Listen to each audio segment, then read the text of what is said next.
Hello friends, doctor Abhijit photo and tech channel में आप सभी का स्वागत है। और आज मैं जिस टॉपिक को लेकर आया हूँ वो है एक बहुत ही शानदार टॉपिक आप सभी के लिए और ऐसे लोगों के लिए जो कि फोटोग्राफी में नए हैं या फिर फोटोग्राफी को कहीं ना कहीं सीखना चाहते हैं लेकिन किसी न किसी वजह से नहीं सीख पा रहे हैं। तो आज मैं लेकर आया हूँ ये है सोनी की एक professional body A7 Mark IV और इससे रिलेटेड मैं पूरी डिटेल ट्यूटोरियल आपको देने जा रहा हूँ बिल्कुल फ्री ऑफ कॉस्ट अपनी इस प्लेलिस्ट में। तो आप हमारे चैनल को सब्सक्राइब करें, हमारे वीडियो को लाइक करें और अपने सारे फ्रेंड्स में जो कि फोटोग्राफी एंथुसियास्ट्स हैं उसमें शेयर करें। और ध्यान रखें कि ये पूरा का पूरा जो ट्यूटोरियल होने वाला एकदम बेसिक से स्टार्ट होगा और all the way up to very advance techniques including lighting techniques, artificial lights, सब कुछ कवर होगा। लेकिन आपको हमारे चैनल के साथ बने रहना है रेगुलर तरीके से। मैं आपको रेगुलर वीडियोस देता रहूंगा। आप कमेंट करके बताएं कि आपको वीडियोस कैसे लग रहे हैं। इसी के साथ चलते हैं अपने कैमरा की ओर। तो सबसे पहले हम लोग अपने कैमरा का जो ऊपरी स्ट्रक्चर है वो एक बार अच्छे से देख लेंगे और किन किन बटन से कौन कौन से काम है वो एक बार हम बढ़िया से परख लेंगे, ठीक है। तो मैं ये अज्यूम कर रहा हूँ कि शायद आप जो भी कोई सोनी कैमरा यूज कर रहे हैं वो 2020 या उसके बाद का एडिशन है। अगर उसके पहले का भी है तो मूल चीजें सेम रहती हैं, कमोबेश थोड़ी बहुत चीजें अगर चेंज होती हैं तो कमेंट बॉक्स में बताएं, मैं जरूर अपडेट कर दूंगा। तो सबसे पहले हम लोग कैमरा की मतलब ऊपरी आउटलाइनिंग को देखें तो हमारे पास सामने एक लेंस है और लेंस में मैं यूज कर रहा हूँ सिग्मा 2470 2.8 का लेंस यूज कर रहा हूँ। ये सारे नंबर्स क्या है मैं आपको बताऊंगा, बहुत अच्छे से बताऊंगा। और ये वीडियो बेसिकली एक एब्सोल्यूट बिगिनर के लिए है। हालांकि ये कैमरा एक बिगिनर कैमरा कतई नहीं है, लेकिन यदि आप इस कैमरे से शुरुआत करते हैं अपनी फोटोग्राफी की तो ये एक बहुत ही बेहतरीन कैमरा साबित हो सकता है आपके फ्यूचर प्रोजेक्ट्स के लिए भी। तो सबसे पहले हम लोग देखते हैं कि हमारे कैमरा का आउटलाइन क्या है। तो ये आप देख पा रहे हैं कि हमारा ये लेंस माउंट है जहां से हमारा लेंस अटैच होता है। सामने की तरफ की अगर बात करें तो यहाँ पे नीचे में एक बटन है जिसे दबाकर और घुमाकर आप लेंस को रिलीज कर सकते हैं। लेंस को रिलीज करके मैं आपको दिखाऊंगा कैसे लेंस रिलीज होती है, ठीक है। इसके अलावा आप अगर ऊपर में देखें तो यहाँ पे एक ऑन ऑफ बटन है। इसे आप घुमाने पे कैमरा को ऑन या ऑफ कर सकते हैं। उसके ऊपर एक शटर बटन है जो कि एक 2 स्टेप शटर बटन होता है।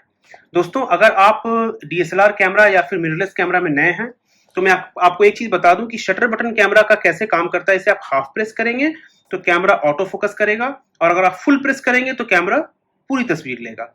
इसके अलावा अगर ऊपर की ओर देखें तो ये वीडियो रिकॉर्डिंग का एक डेडिकेटेड बटन है। और फ्रेंड्स, ये बड़े काम की चीज है, खास करके उन लोगों के लिए जो फिल्म मेकिंग में है, ब्लॉगिंग में है, कंटेंट क्रिएशन में है। और ये कैमरा एक बहुत ही शानदार ऑप्शन उनके लिए साबित हो सकता है क्योंकि एक हाइब्रिड कैमरा है।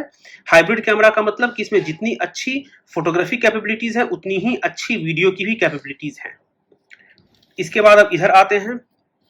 यहाँ पे आपको सोनी अल्फा 7 Mark IV की ब्रांडिंग मिलती है और यहाँ पे दोस्तों ये एक छोटा सा निशान है। ये निशान बेसिकली आपके सेंसर प्लेन को दिखाता है कि कैमरा के अंदर यदि आपका सेंसर है तो किस जगह पे है, किस प्लेन में है, उसे ये दर्शाता है। यहाँ पे अगर बात करें तो आपको एक हॉट शू मिलता है। ये एक स्मार्ट हॉट शू है, यानी कि इसमें अंदर आप देख सकते हैं कि इलेक्ट्रिकल कनेक्शंस मौजूद हैं। इसके ऊपर आप एक माइक लगा सकते हैं या फिर स्मार्ट फ्लैशेस लगा सकते हैं या फिर आप रिमोट कंट्रोलर लगा सकते हैं दूसरे फ्लैश लाइट्स के लिए।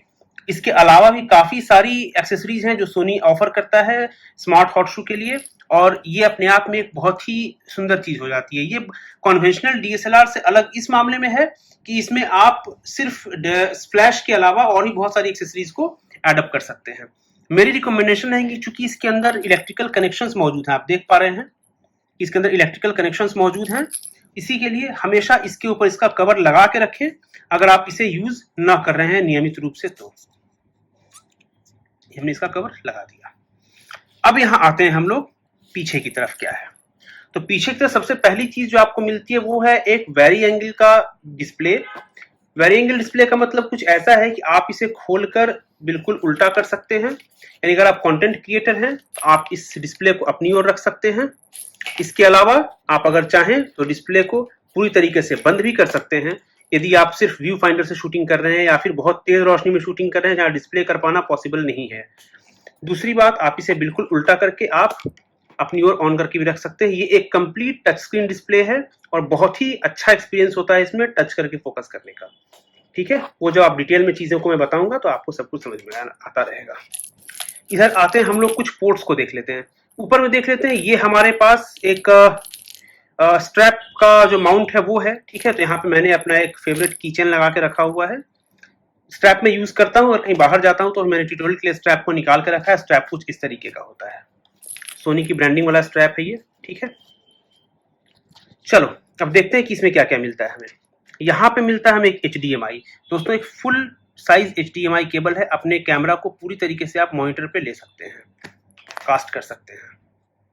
ऊपर में यहाँ पे छोड़ देखें तो कुछ छोटा सा माइक्रोफोन माउंट मिलता है, ठीक है। ये माइक इनपुट है।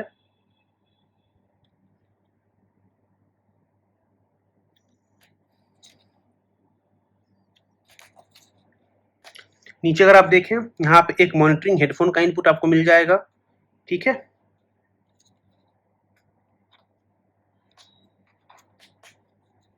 यदि आप इसके नीचे का खोलें तो आपको यहाँ पे एक USB-C मिलेगा और एक नॉर्मल USB मिलेगा। ये पुराना वाला USB है। आप USB-C के थ्रू भी अपने कैमरा को चार्ज कर सकते हैं, ठीक है। तो ये सारी चीजें मैंने आपको दिखा दी। इसके अलावा इसमें LAN कनेक्टिविटी भी सपोर्ट होती है, USB-C टू LAN कनेक्टर के थ्रू। यदि आपको अपने कैमरा को सीधे सीधे LAN से कनेक्ट करना है तो आप USB-C टू LAN कनेक्टर के थ्रू अपने कैमरा को इंटरनेट से कनेक्ट कर सकते हैं। उसकी क्या फंक्शनलिटी है मैं आपको बताऊंगा।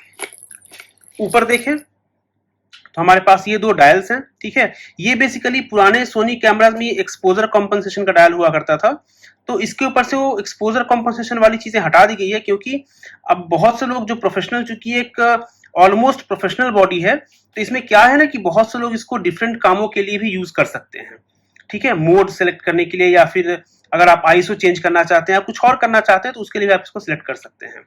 ये है हमारा बेसिक मोड सिलेक्टर। M का मतलब मैनुअल मोड होता है, S का मतलब शटर प्रायोरिटी होता है, A का मतलब एपर्चर प्रायोरिटी होता है, P का मतलब प्रोग्राम्ड ऑटो होता है, ऑटो का मतलब कंप्लीटली ऑटो होता है, कैमरा अपनी मर्जी से फोटो लेगा। और ये तीन मोड जो है ये आपके अपने मोड होते हैं, जिनको आप अपने हिसाब से चुन सकते हैं, सेट कर सकते हैं। इसके अलावा एक शॉर्टकट नीचे है जो यहाँ पर है, कि किस लिए है। तो ये पहला वाला जो ऑप्शन है ये है फोटोग्राफी के लिए, दूसरा ऑप्शन है वीडियोग्राफी के लिए, और तीसरा है स्लो एंड क्विक, यानी कि स्लोमो रिकॉर्ड करने के लिए।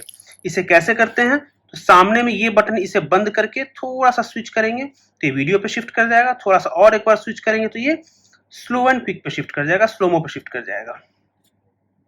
तो मैं जनरली फोटोग्राफी में इंटरेस्टेड हूं, तो मैं फोटोग्राफी को ही सेट करके रखता हूँ, ठीक है। इसके पीछे अगर आप देखें तो देखिए यहाँ पे आइडियली आपको कस्टम बटन्स मिलते हैं C1, ऊपर में आपको यहाँ मिलता है C2, यहाँ मिलता है C3, और यहाँ एक डिलीट बटन है C4। बट मैं आपको एक चीज बता दूं कि आप अपने मेनू सिस्टम में इसके सारे ही बटन्स को कस्टमाइज करके रख सकते हैं।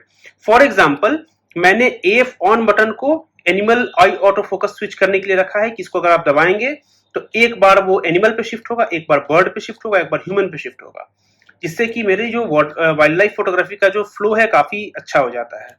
C1 को मैंने रखा है आई ऑटो फोकस पर, AEL को मैंने रखा है वेरिएबल शटर स्पीड ऑन या ऑफ करने के लिए। तो इन चीजों से मैं अपने जो वर्कफ्लो है उसको मैं स्ट्रीमलाइन कर पाता हूं। तो इसीलिए आप भी अपने कैमरा को, अपने बटन्स को अपने हिसाब से ऑप्टिमाइज कर सकते हैं। यहाँ पीछे में ये एक बटन है, बटन कम जॉयस्टिक है। ये जॉयस्टिक का काम ये है दोस्तों कि आप इसे अपने फोकस पॉइंट को मूव करा सकते हैं बड़ी आसानी से। मैंने कैमरा को ऑन कर दिया, ऑन करने के बाद इसके फ्लिप स्क्रीन को पीछे की ओर किया, और ये देखिए फ्रेंड्स इसकी खासियत क्या है। जैसे ही आप यहाँ पे देख पा रहे होंगे, पता नहीं कितना स्पष्ट आप देख पा रहे हैं। जैसे ही मैंने इसको दबाया ये बीच में आ गया, और शायद ये कैमरा ऑटो मोड में है इसीलिए परेशानी हो रही है थोड़ी सी। मैनुअल मोड में ले आया। अब यहाँ पे देखें, आप बीच में देख पा रहे हैं कि इसमें एक छोटा सा एक स्क्वायर आ रहा है। जैसे मैं जॉयस्टिक को घुमाऊंगा, ये स्क्वायर को मैं पूरे स्क्रीन में ऑलमोस्ट कहीं भी शिफ्ट कर सकता हूँ, और जहां पे शिफ्ट करूंगा वहां पे जाके मैं शटर को प्रेस करूंगा, उस पोर्शन को ये कैमरा मेरा ट्रैक करेगा, यानी उस पोर्शन को होल्ड करके रखेगा ये, ठीक है। तो एक बात आप माने या ना माने, बट सोनी की जो ऑटो फोकस सिस्टम है ये मार्केट की अभी भी सर्वश्रेष्ठ ऑटो फोकस सिस्टम है। इवन कि इसके एंट्री लेवल कैमरा की भी जो ऑटो फोकस टेक्नोलॉजी है वो बहुत से प्रोफेशनल बॉडीज में नहीं आ पाई है अन्य ब्रांड्स के। तो इस बारे में आप बिल्कुल निश्चिंत रहें कि अगर आप सोनी कैमरा खरीदते हैं तो आपको ऑटो फोकस परफॉर्मेंस बहुत ही अच्छी मिलने वाली है। इसके अलावा पीछे में एक डायल दे रखा है, ऊपर में एक डिस्प्ले का ऑप्शन है, यहाँ पे आपको ड्राइव मोड चुनने का ऑप्शन है और यहाँ पे आईएसओ चुनने का ऑप्शन है। ये प्ले बटन है, जब भी आप कोई फोटो लेंगे तो इसे प्ले करके आप प्ले कर सकते हैं। ठीक है, ये बेसिक चीजें हो गई। अब इसके बाद हम देखते हैं कि आप अपने कैमरा को सेटअप कैसे करें। तो सेटअप करने का जो सबसे पहला चीज है वो है आपको बैटरी लगानी पड़ेगी। बैटरी लगाने के लिए नीचे एक डोर दे रखा है, मैंने बैटरी अपनी निकाल ली। ये मैं मानकर चल रहा हूं कि आपके कैमरा में बैटरी नहीं लगी हुई है। ये है हमारी कैमरा की बैटरी। ये एक जी सीरीज की बैटरी है जो कि बहुत ही हाई कैपेसिटी बैटरी है सोनी की। आप यहाँ पे देख सकते हैं 2280 mAh की बैटरी है ये, और आपको अगर ठीक ठाक से चली तो आपको कम से कम ये 500 से 600 शॉट्स पर चार्ज निकाल कर दे सकती है। और आप अपने कैमरा की बैटरी को अपने फोन के चार्जर से भी चार्ज कर सकते हैं कैमरा में डालने के बाद। तो ये बहुत ही एक अच्छी फंक्शनलिटी आपको देता है। तो बैटरी कुछ इस तरीके से डालना है। इसके कनेक्टर्स को आप देखें, नीचे में कनेक्टर जहां भी है इस तरफ उसके साथ अलाइन करके इसे धीरे से दबा देना है। यहाँ देखेंगे लैच अपनी जगह पे आकर फंस चुका है। जैसे ही लैच फंसे आप इसे बंद करके ओपन को क्लोज की ओर कर देना है। आपकी बैटरी हो गई इंस्टॉल्ड। अब अपने कैमरा को राइट साइड टर्न कीजिए, उसमें देखिएगा यहाँ पे एक ओपन का बटन है, इसको ओपन करना है। और यहाँ पे आप देख सकते हैं कि यहाँ पे एक डुअल मेमोरी कार्ड स्लॉट दे रखा है। तो इसमें जो मैंने पहली मेमोरी कार्ड लगाई है वो सोनी की tough 80GB CF express type A card है। फ्रेंड्स, यदि आप इस लेवल का एक प्रोफेशनल कैमरा यूज कर रहे हैं तो मैं डेफिनेटली आपको बोलूंगा कि आप एक CFX कार्ड जरूर यूज करें, क्योंकि इसकी स्पीड इतनी ही अच्छी होती है। ये आपके पूरे कैमरा के मतलब बफर को इतनी जल्दी खाली करेगा कि आपका कैमरा बहुत जल्द तैयार हो जाएगा दूसरी फोटो को लेने में, और इसकी ट्रांसफर स्पीड्स बहुत ही शानदार होती हैं। तो इसीलिए डेफिनेटली आप सोनी का ये टफ कार्ड इस्तेमाल करें। हाँ, इसकी एक दुविधा ये है कि इसकी कीमत थोड़ी सी ज्यादा होती है, बट अगर आप वाइल्ड लाइफ फोटोग्राफर हैं, अगर आप वेडिंग फोटोग्राफर हैं, या अगर आप प्रोफेशनल फोटोग्राफर हैं जो कि अपने हॉबी से ज्यादा अपने प्रोफेशन के ऊपर फोकस करता है, तो उसके लिए ये कार्ड बिल्कुल टोटली वर्थ इट है। ये कार्ड मैंने कहां से लिया? मैंने ऑनलाइन नहीं खरीदा है, ऑफलाइन मैंने जिस स्टोर से खरीदा उस स्टोर का मैं नंबर अपने नीचे वीडियो में दे दूंगा, वहां से आप खरीदे। वहां पे आपको शायद मेरे ख्याल से अमेजोन से भी ज्यादा अच्छी प्राइस आपको मिल जाएगी, इसकी मैं गारंटी आपको दे सकता हूँ। ठीक है, तो आप यहाँ देख सकते हैं कि यहाँ पर ये डुअल कार्ड स्लॉट जैसा है, क्योंकि इसमें एक ही स्लॉट में आप दो तरह के कार्ड्स को लगा सकते हैं। नीचे अगर आप देखें तो नीचे में सिंगल टाइप स्लॉट है, इसमें SDHC या फिर UHS टाइप कार्ड आप लगा सकते हैं। अगर इसको आप यहाँ पे डालना चाहें तो वो भी ऑप्शन है, लेकिन यहाँ पे डालने पे नीचे वाले स्लॉट में इंटर करेगा, ऊपर वाला स्लॉट का खाली खाली सा रह जाएगा। तो मैं इसमें अपने SD कार्ड को लगाता हूँ। ये एक सैंडिस्क की अल्ट्रा 128GB की एक SD कार्ड है। ये मैंने नीचे वाले स्लॉट में लगाया जो कि स्लॉट 2 है, और जिसमें हमारा CF एक्सप्रेस कार्ड सपोर्ट कर रहा है उसमें मैंने इसे लगा दिया।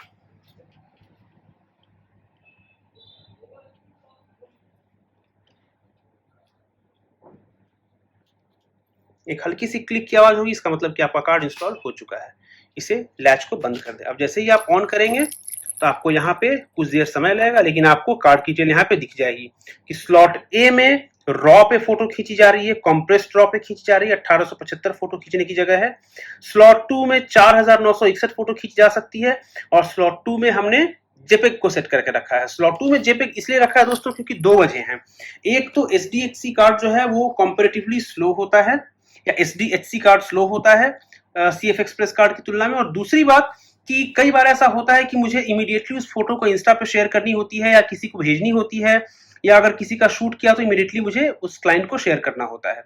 तो फॉर दैट रीजंस ये ज्यादा बेटर होता है कि मैं एक जेपेग फाइल रखूं, ताकि किसी को अगर दिखानी हो तो तुरंत उसको मैं ट्रांसफर करके दिखा सकूं। और CF एक्सप्रेस कार्ड को मैं रिजर्व रखता हूं अपने फर्दर वर्कफ्लो के लिए। तो ये था आपके सोनी कैमरा का टोटल वॉक थ्रू। इसी के साथ मैं लेता हूं आपसे विदा, और अगले वीडियो से हम लोग इसकी बेसिक फंक्शनलिटी को शुरू करने वाले हैं। इसी के साथ बहुत बहुत धन्यवाद आपका doctor Abhijit photo and tech channel को देखने के लिए। हमारे चैनल को सब्सक्राइब करें, इस वीडियो को लाइक करें और अपने फ्रेंड्स में शेयर करें। Thank you very much.